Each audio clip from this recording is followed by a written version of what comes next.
Depuis le 15 février dernier, il est possible de découvrir le documentaire Un portrait d'Armande Altaï, au cinéma Saint-André-des-Arts à Paris. On y suit la professeure de chant à Marseille et à Paris de façon très intime sans solliciter d'archives ou d'interviews de proches. Elle porte sur elle son propre portrait, explique la réalisatrice Anna Medvecki. Mais à l'occasion de la sortie de ce documentaire, c'est le journal Libération qui a tiré le portrait de l'artiste de 78 ans. Et au moment de faire le point sur son enfance, Armande Altaï a brièvement raconté le malheur qui a frappé les siens à l'époque. Armande Altaï est née à Alep en Syrie, ses frères et sœurs ont vu le jour à Damas, Beyrouth et en Côte d'Ivoire, nous rappellent d'abord nos confrères, précisant que son père était un officier français.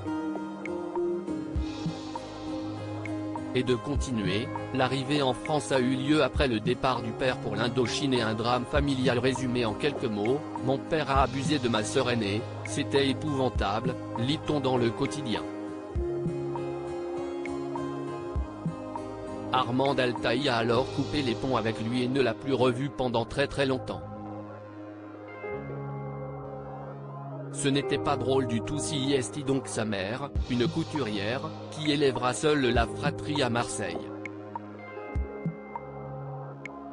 À cette période, le manque de moyens rend la vie compliquée.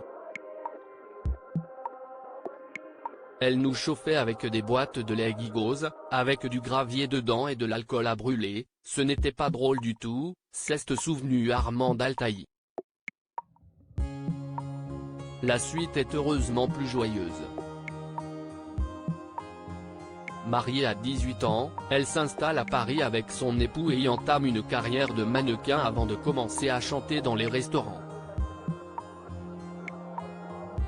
Elle donne naissance à sa fille Virginie à 20 ans puis retourne à Marseille où elle prend des cours de chant au Conservatoire d'art dramatique et lyrique. Armande Altaï tourne ensuite dans la région avec un groupe au style rock lyrique.